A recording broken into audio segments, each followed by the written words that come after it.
All right, we are connected for the morning edition of the news update. And as always, looking forward to sharing my 2 cents on a variety of subject matter.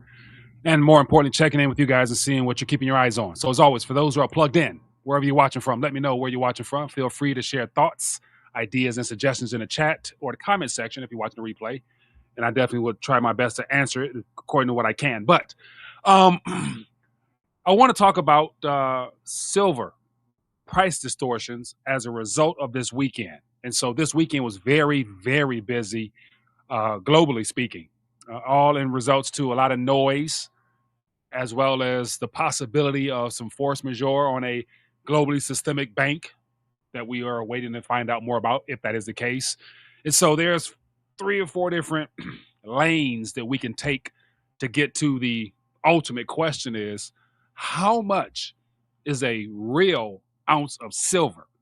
And that's what I want to focus on, and as well as share with you some interesting, I guess, measuring sticks to kind of make sense of it all. But before I do that, I want to make sure I give people time to check in and let me know where you're watching from. Let me know if my audio is coming in good.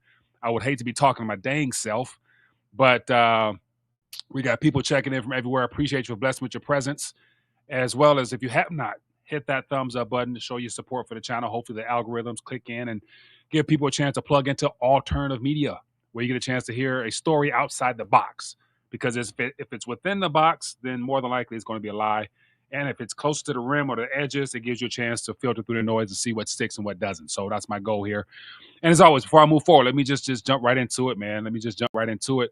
And so let me just plug along here and give you some information. So as of now, here in the Metro Detroit area, it is 24 degrees, nice and cold. But surprisingly, literally last night, walked outside and it was warm as can be. So I actually hanged out outside for a little bit just because it was so warm last night. But let me know if you guys experienced that same type of anomaly. But once again, nice and cold, nice and windy in Detroit. So let me know where you're checking in from.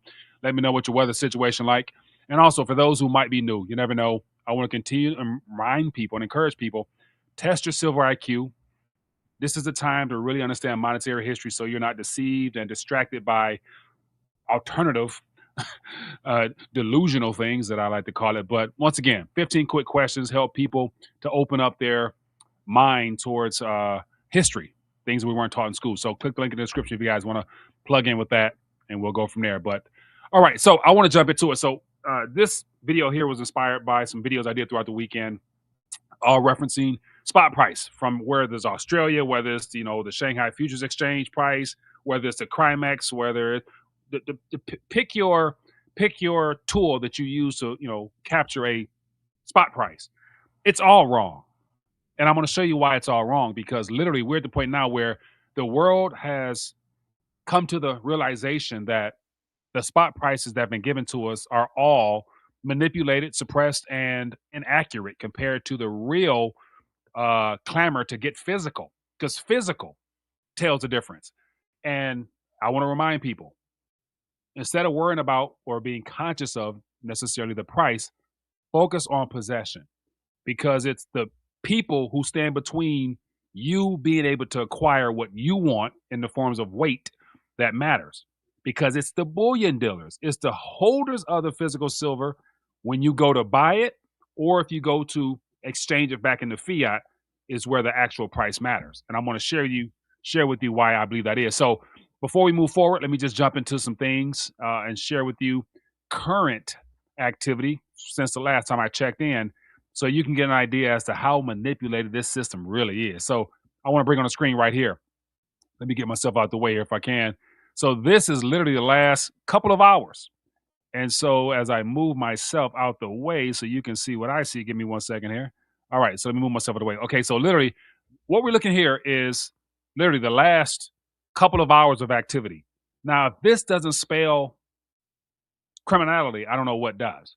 And so you had an all-time high. Let's just walk through this real quick here. On the overnight markets, it was 83.62. And then, of course, it went down to 77.11, back up to 80.43, down to 74.71 as of 4 12:23 a.m. And of course, over here in the Western Hemisphere, everybody in this part of the world was asleep. But then again, it's the European markets that was driving this down. And then you look at where we're at now. We're at a measly 71.17. Ooh, I'm scared. Can somebody tell me where you can go right now and buy an ounce of silver for $71? Because you can't. So literally, this activity that we witnessed throughout the night is irrelevant because the futures markets and the physical possession has already been decoupled to where it's the people who hold what you want that's calling the shots. Let me share this with you real quick.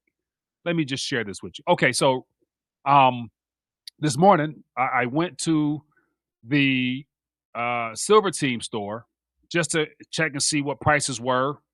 And I'm looking at, going to look for some of my favorites, you know what I'm saying? Like, I'm trying to see if there's some, I always look for sales. A dollar or two or 50 cents or something like that is more likely to sell, especially when you're buying online. So this is all relative. This is all relative information for online activity. And of course, the best place to go is directly to your local coin shops or people that you've developed a relationship with that can actually put in your hands at that moment, because they're the ones that's going to be willing to work with you. So literally moving forward, hand-to-hand transactions will probably be more cost effective than buying online, because online is about to become somewhat of a monopoly, because these are the players that they got first dibs on the best quality of gold and silver, because they actually have access to the miners, or I'm sorry, to the refiners, to where they can get supply easier. It's going to be your mom and pops type spots that you know personally, which will give you a better deal. But for the sake of this example here, so I go online to the silver store, and I'm looking, I'm like, man, it's out of stock, out of stock. I'm like, wow, everything is out of stock. And I'm looking at the prices that they went out of stock at. And so literally my Philharmonics was, last listed at 78.97 out of stock. So literally people have been probably this past weekend buying up stuff according to what they see and or anticipate the prices being come today, Monday. And so we have Kruger's out. We got generic rounds out, and even the Eagles is out. And then there's some other things here that are like, so we got the Don't Tread on Me is out of stock. We have, Litecoin rounds. Look at the last price, 86.97, gone. We have any type of 2025 Patron Saints, $92, gone. And so these were new coins listed to the store, and already they're gone. So literally, these are just since I refreshed it, these are gone. And I'm like, man, like, so literally, there's no price that people may not be willing to pay to get physical, given the uncertainty of what the actual spot price is. And so that led me to believe that, man, it's not about the spot price you see on a screen when you log on or something like that. It's the actual price that you're going to pay when you go to check out. So literally, from the time you log on somewhere, you look for something you might be interested in, or you actually try to find something that's on sale. Like, I even got a store here where their sale price is higher than their sale price is higher than their actual listed price. And I'm like, that's a typo. But clearly, you have all these online dealers behind the scenes. Their employees are literally trying to keep up to date, and you got to talk with management to see what that premium is going to be, because every dealer knows that come end of this week, in 72 hours, we're going to see a surge in price because of the anticipation of China closing off their markets for exporting critical minerals, especially silver, from their country. Therefore, the supply shock that we're witnessing is going to intensify. And so literally, who's going to be caught in the middle? The bullion dealers and the coin shops. So literally, you're going to have a large mass of people looking to get physical, perhaps within the next several days. And so there's going to be a flood of new buyers potentially. And so if you're in the business and you want to keep your lights on and pay your bills, you're going to have to make some tough decisions as far as literally charging your customers more. And once again, if you locally, you have a normal shop that you develop a relationship with, you might be able to get some discounts. You might be able to get $1 or $2 off, but you got to realize, in order for him to keep his doors open, he's going to have to charge something that allows it to be a profitable business. Because what we have forgotten or may not have paid attention to is the fact that because gold and silver, when it was removed as money from our psyche and became a commodity, therefore commodity that was regulated by price from the future side, started in 1974. From that moment on, we've been basically dismissing and ignoring, I guess, the monetary framework behind gold and silver. So now online dealers that have become popular and very easy to acquire metals is going to end up facing, I guess, some problems when it comes to operating their business in normal fashion. Because the only reason that we have a mediator between the actual physical possession that we can purchase and the price that we're being given is because of the business structure set up around having people buy gold and silver. And so think about this. If gold and silver has always been money, but we've been conditioned to think it's a commodity, now that it's transitioning back to money, bullion dealers now and coin shops are now going to have to eventually treat gold and silver like money because it's such in high demand moving forward, where the problem will end up being, you know, why would you really want to continue to receive these things here when you know tomorrow's price of whatever you're going to try to sell gold and silver at would probably be less than. And so literally we may get to the point where people may not want to accept, bullion dealers may not necessarily want to accept fiat, but then again, what you going to accept when that's all we know, and it's legal tender within our country, within our borders. So, you know, I can see a parallel economy starting a lot sooner now as a result of this price distortions that we're being exposed to because of a manipulated spot price. While all along, everything in Asia is driven by the renminbi price, which is 80 something dollars. So let's get into that real quick. But for those who are coming in, my whole point is to highlight how online price distortions will continue to fluctuate because there's no way of determining what a real ounce is until you hit the checkout button, because the price more than likely will change if you don't refresh your page, or it may not go through as an order because the price changed that fast. This is where things are heading. It feels like this week. And what I mean, let's just jump into it real quick. So on the screen, let me get this to you. So I was going through and looking at different dealers. And so here, let me share this with you. So here, this is a online dealer, and this is the cheapest thing on this is the cheapest thing in silver on their store online, and it says sale. But as you can see, the crossed out price was 81.87. But the new sale price is 82.87. And then it says 21% off the premium. But look at that. The sale price is $1 more than their listed price, which lets me know is a typo because they're scrambling, trying to, I guess, adjust prices accordingly, maybe according to their inventory or their expectation of what they're going to get in, or just the uncertainties of what the actual price of an ounce is given the increased demand. And so just looking at this here and going back to what the actual physical price is, let me get this to you. So as of right now, we're looking at 71.53, but that one sale round on that website was 82. So that's $11, $10 ish, give or take. And we're supposed to believe that this opening market drawdown of, as it says here above my head, 9.77% in silver is real. Come on now, because you're not going to buy silver for 71.53. Okay, that's just one store. So I went to another one. So as of right now, the cheapest thing on this site, if you use your card to buy 1 ounce, is 80.86. So that's about a $9 or so. So you see 82 the other store, 80 here from their cheapest. And then here we have 80.59. So once again, like, we're going to see your favorite online dealers, the prices vary by either a dollar or two, 50 cents or so, or according to what they have in inventory. And so literally, people will become more selective with what they buy and where they buy from, because it's going to boil down to, you know, if you're trying to buy bulk, it's just getting as much as you can of whatever you can when you can, because we're heading into territory where it's going to be hard to actually, you know, I guess, make sense of everything because of the silver price distortion, I believe. Okay, so that's just one thing. So here, this is what we got in the headlines. This is I'm gonna give you some headline activity this morning, because the fact that all this happened within the last 24, 48 hours since Friday, you can't hide this. So you got to create a narrative around it.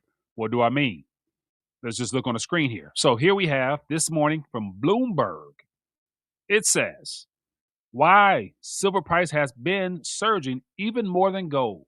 And so once again, highlighting gold and silver, but putting emphasis on silver.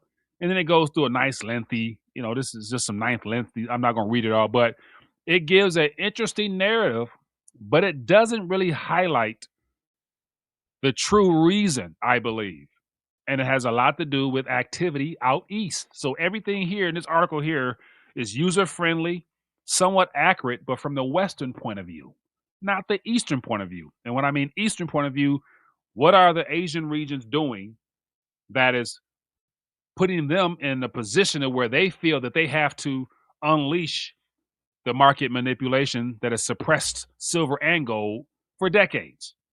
And it has everything to do with a lot of the de-dollarization stuff, as well as the government indebtedness and the mistrust, or mistrust is one, but malinvestment from the Western hemisphere when it comes to the abuse of the reserve currency, aka what we call our dollar, better known as the Federal Reserve note, upon the world.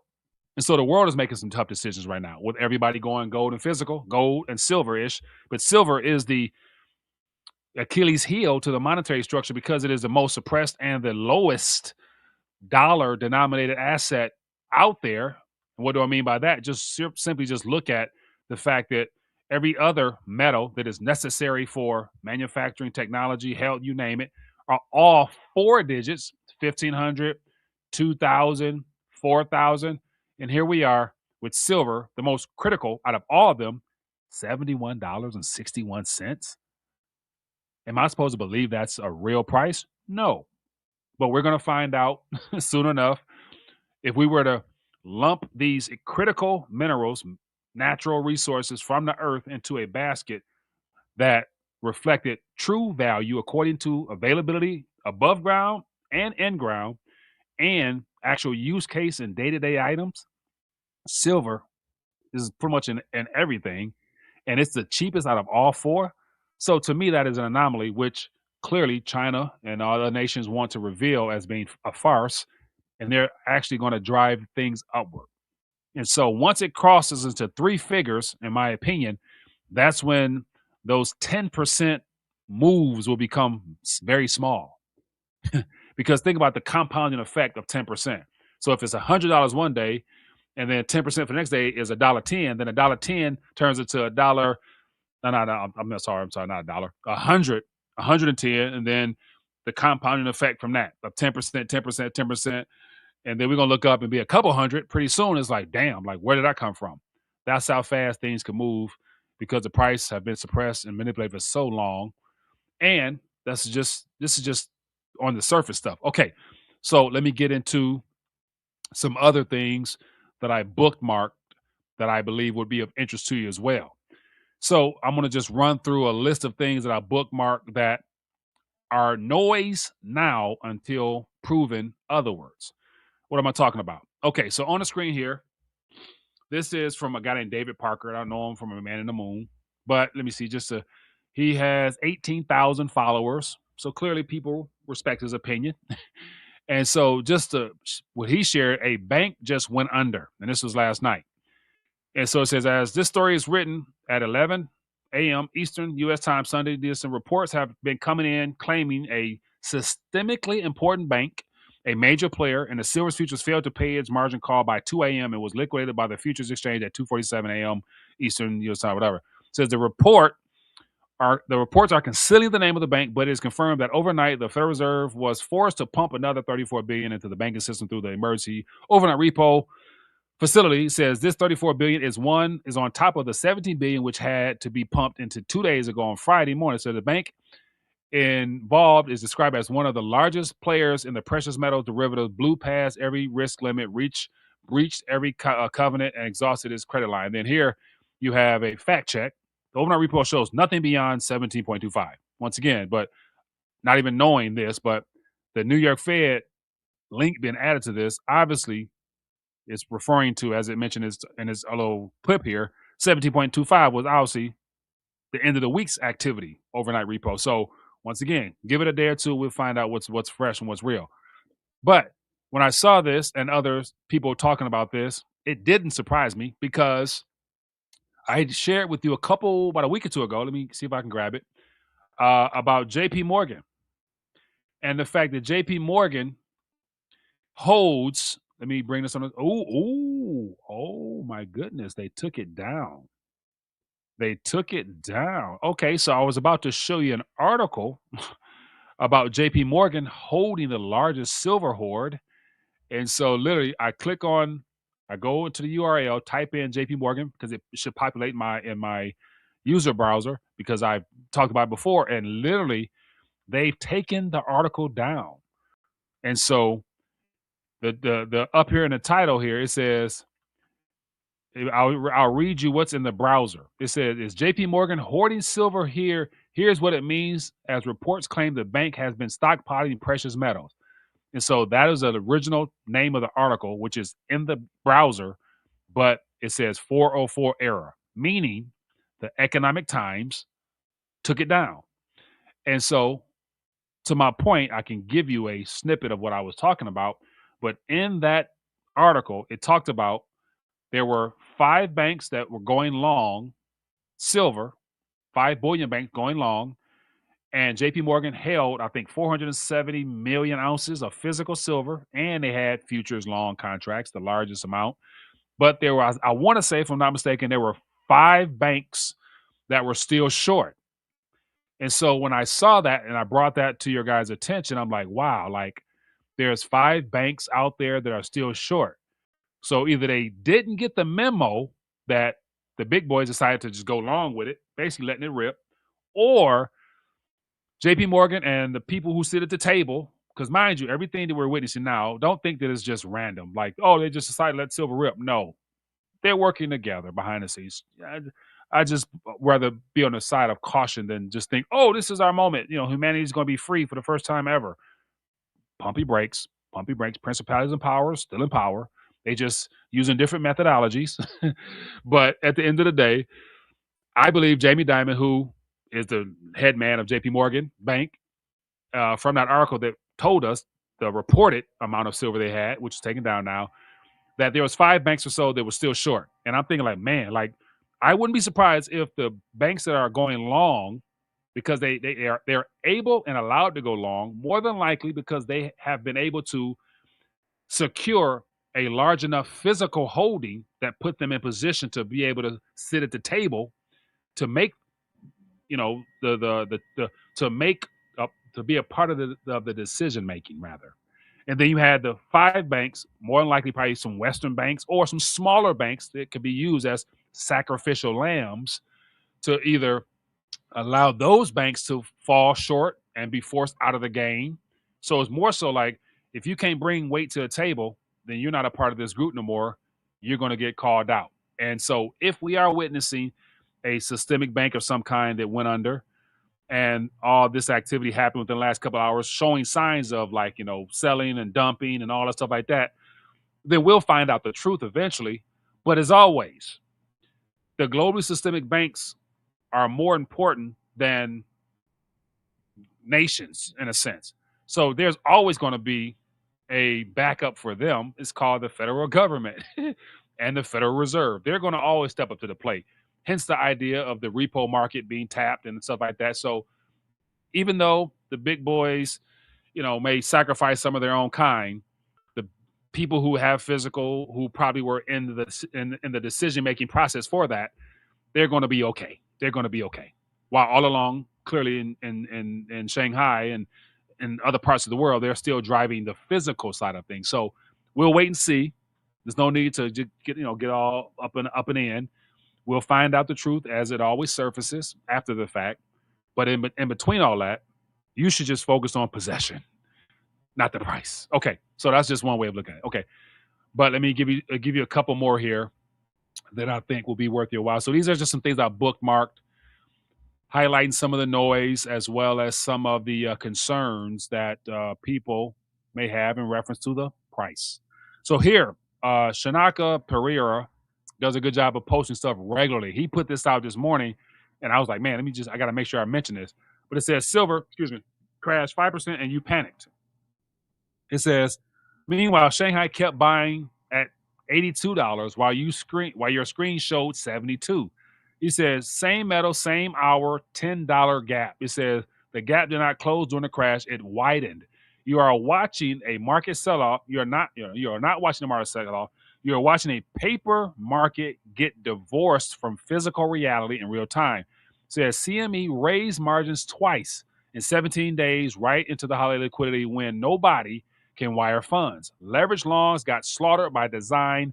This is not price discovery. This is position liquidation masquerading as a crash. So he's also hinting at the fact that somebody got liquidated. It could have been a big player, more than likely so. But it says the Chinese are not stupid. They see $72 on the screen coming from the West, and they bid 82 anyway because they know something you don't. Paper settles in cash. Factories settle in metal. One price is negotiated. One price is survival. Then it says here, Friday morning, export controls go live. 72 hours from now, the arbitrage window slams shut. It says, you think you just saw a top? You just saw the last shakeout before the Western price is forced to catch up to the Eastern one. The screen lied to you today. Shanghai told the truth. And so, based upon that analysis there, what I got from that was when you look at the paper, you look at the physical, the in between has been the contracts and the opportunity for Western Hemisphere come market open for the last several decades to slam the price and to give a distorted reality of what an ounce is actually worth. Shanghai is leading us towards price discovery of the actual physical in your possession when you want it. And so, literally, he's saying that by China shutting off the exporting of important metals, there will be no more opportunity for the east to west flow. And so, therefore, the Crimex and LBMA will be forced to come to the light as far as what they actually hold in their vaults.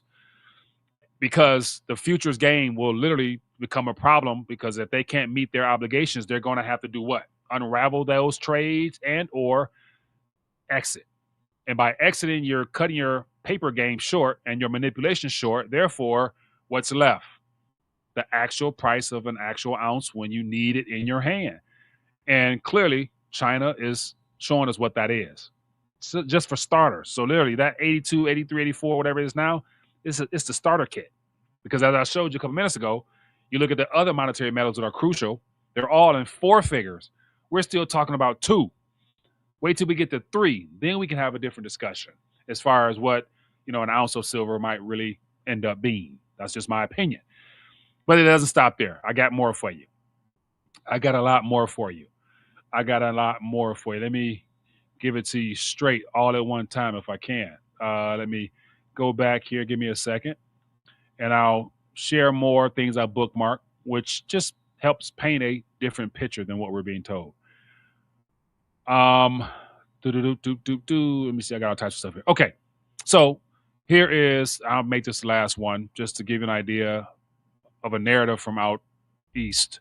So this is from Silver Santa. He reposted something that Bei Zhongjun reposted.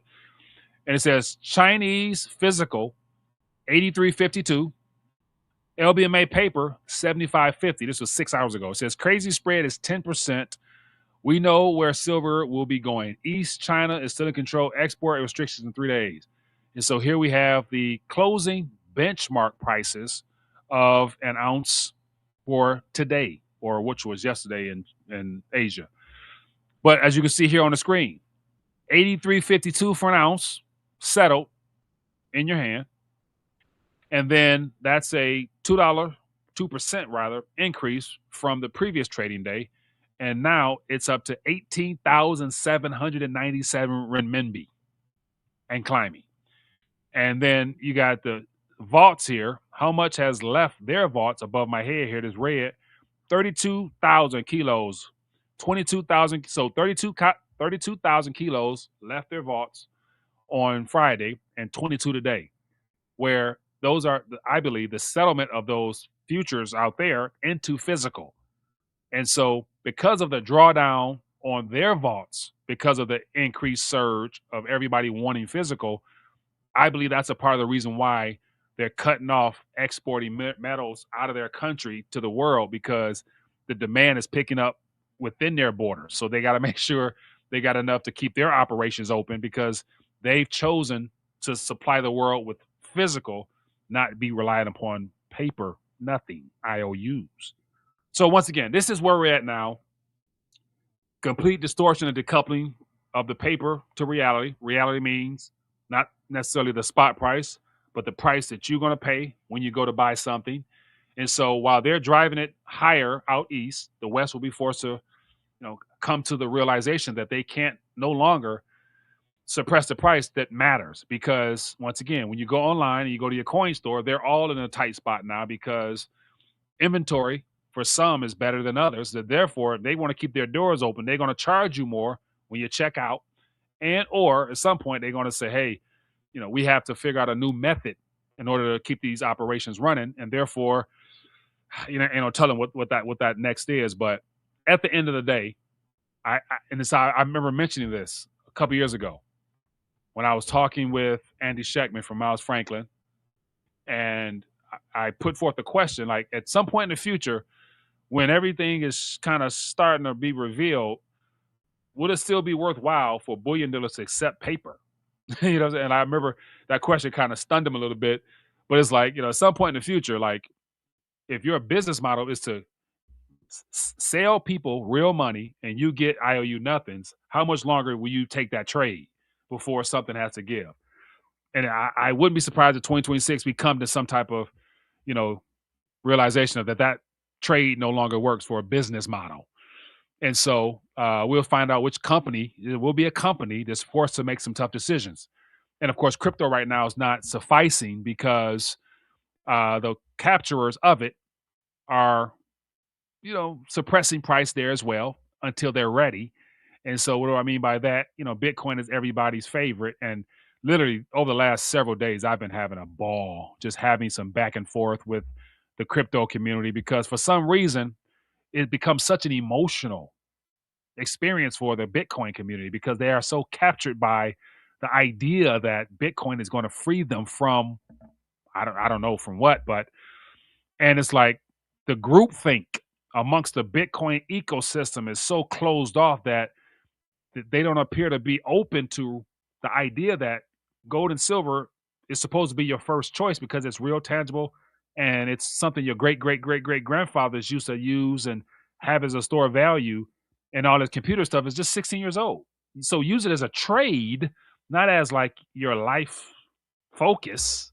But then again, to each his own. But as you can see here, like, they've been a little bit upset. It got to $90 and slammed down to 86. So that's 4,000. And I'm watching people like, oh man, what's going on? Like, what the heck is happening? I'm like, dude, like, it's just like any other trade. It's manipulated. So be patient. Gold and silver's gone through its thing forever. The truth will always surface. But the fact that people look at gold and silver as the enemy to Bitcoin is like, dude, like, this is all just financial stuff. Like, none of this stuff is important to your salvation. So just use it. Don't let it use you. But that's just my opinion. But to each his own. But anyway, interesting times, man. But as always, for those who are still here, if you've been entertained or educated, either one, hit that thumbs up button. Show your support for the channel. Show your boy some love. Drop a comment. Leave a thought. Leave an idea. I'll check it if I can. Because right now, it'd be too much stuff to go through. And I try to condense all this within 30 minutes if I can. So I can give it to you straight and not sugarcoat it. But definitely, I dropped some nuggets. Hopefully you grabbed them, picked them up, used them, ran with them. And you're better off having hung out here than listening to Fox or CNN or anything like that. So that's my goal. But anyway, be blessed. Be safe.